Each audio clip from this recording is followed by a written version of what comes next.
Hi, my name is Andrew. I am the gardener here at the Rosarium Garden Center and owner-operator of Northland Rosarium Mail Order. Today I'm going to show you how to prune a rose. Depending on your zone, your roses might have died back a little more, a little less. This here in Spokane, Washington, is a zone anywhere from zone 4 to zone 6B. So right here it's a zone 4, so we get quite a bit of dieback, and I'm going to show you how to deal with that. So this here, I have a David Austin rose, Munstead wood. Looks like it's put on some nice growth from last year, but it does look like the canes have died back a little bit here from the harsh winter. So I'm going to go ahead and cut below all of this death, so you can see here these canes are all a little bit brown, dead in here. So I'm actually going to take it back past all the dead points here and down to actually this point right here. It can be a little bit painful cutting that much out of the rose, but that's not going to do anything. It's all dead all the way along. So we'll remove that.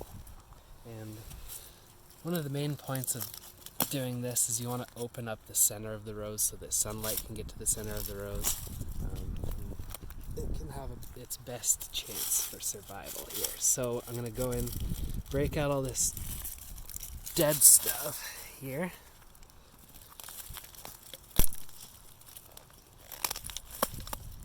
We want to just clean up that root crown.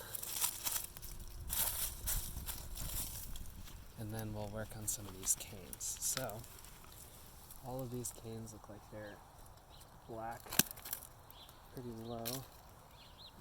This one maybe just to here. And really you're looking for a uniform cuts. It's not one up here and one down here, you know, you want it to look nice, get going into the spring. Sometimes it's an arm wrestle.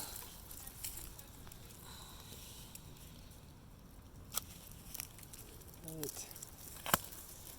Just working your way through the rows. Always thinking about opening up that center. So you can see here there's a branch going directly across the root crown of the rose. I'm actually just going to go ahead and cut that out. It'll allow sunlight to kind of come down right into the center of the rose like that, which is best for it.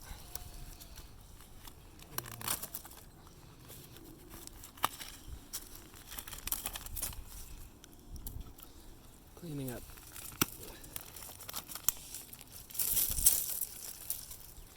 You can see I'm cutting just above all of these nodes where they're just growing a new branch. There's one right here. Looks like a nice node right there.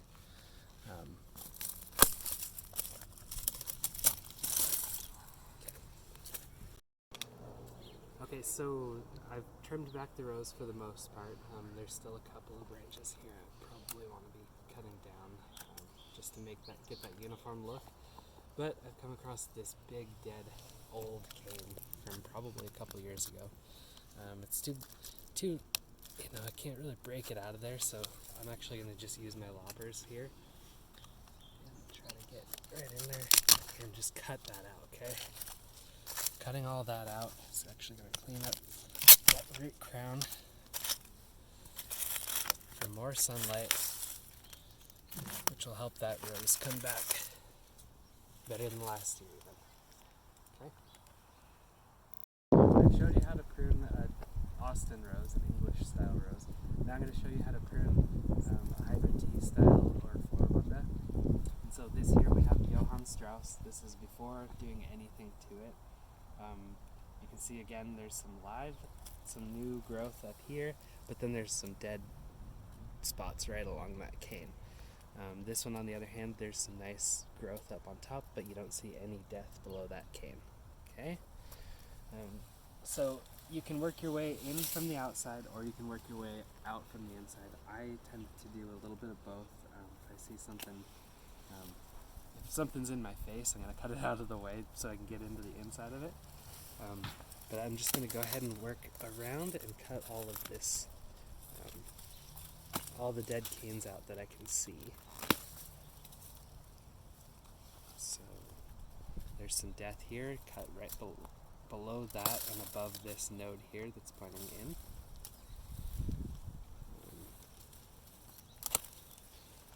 Just taking off some of these branches and clearing out this center.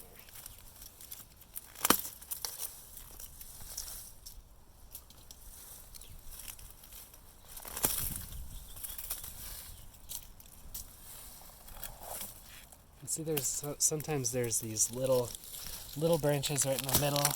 Just want to get all those out. Really, you want your cane, a few good canes coming up, something like this, where it's a good strong one that's going to support a bloom, and not anything like spindly like this one. So I go ahead and cut all of those little spindly ones out and open up the center.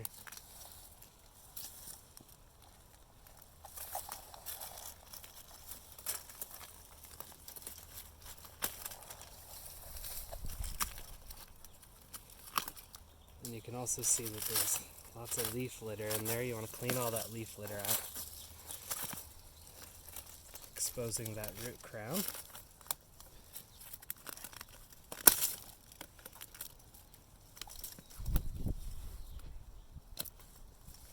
There's some grass in there.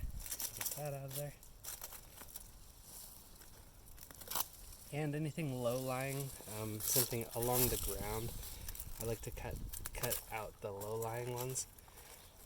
If you cut out branches that are laying on the ground, it's going to cut down on your mildew problems, like powdery mildew, black spot, anything like that. If you can keep the leaf litter off the ground, it's going to keep it from getting black spot and powdery mildew as easily. So it does look like I'm cutting a lot off, but it's a lot of dead material, so it's really just going to be a month down the road, it would all be black, so it's not too painful. And you can see here I'm kind of going for this uniform height of about 1.5 feet or so. Just trying to keep the rows looking nice and even.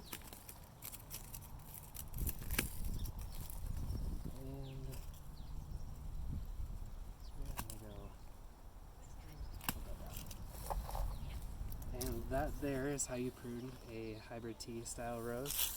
Of course, I'll clean up all this leaf litter.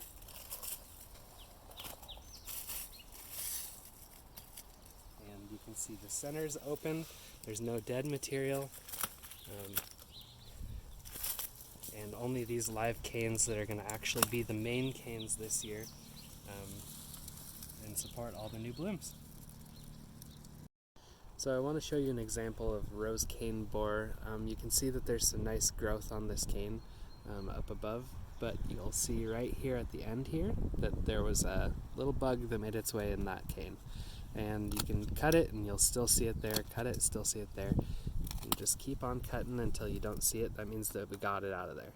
So in this case there's a little bit of death here, so I'm going to keep going down to that one, to this node here, where it's going to put up some new growth.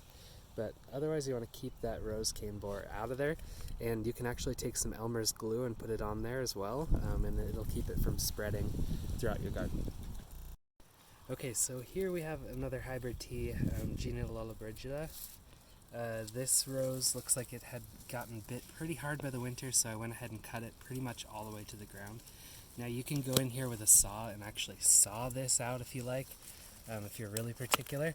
But this right here is a prime example of the beauty of own root roses. Now own root, again, compared to grafted roses, if they are to die down to this point, the rose would likely go wild. But here, with an own root rose, you're going to see this new growth coming up here. You can see this little red cane coming up, and one right here. It's going to come up over here, just below this big mass here, and that's all Gina. That's not actually the grafted rose, and you're going to get that year after year without any complications of it going wild.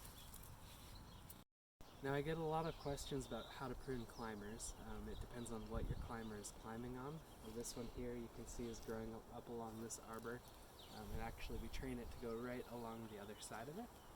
And so what I've done here is actually woven some of these branches in between the metalwork here. I like to do that just because it's a little bit easier on the canes than using metal ties or zip ties or whatever that would cut off the circulation to the rows. Also, I went ahead and cleaned up some of the dead canes on the bottom. There were lots of dead canes kind of sticking up out of that. It's going to give it the best chance. And if you didn't have something so tall to climb on, you can always prune them a little bit more, prune them down, and then it'll promote more outward growth and more foliage along the base there. So here we have a rugosa, Teresa Bourgeois, beautiful rugosa. You can see that it has some nice new growth all the way to the tips. For this one, I'm not really going to prune much out of this rugosa. You can see that there's just a couple of dead canes in there and a couple from that rugosa that I'll trim out. But for the most part, I'm going to leave this the way it is. A lot of the rugosas and the old garden roses only bloom one time, so know the rows that you're pruning, and you don't want to prune too much off of a one-time bloomer because it's going to be that first flush in the spring. Once you cut it, it's not going to have a good flush. So here's that rugosa with all the dead growth that's impeding on that one over there. So I'm actually going to go in and cut out all of these dead canes that are sticking sideways into that rose. And this isn't going to hurt it at all because there's all this nice growth up here.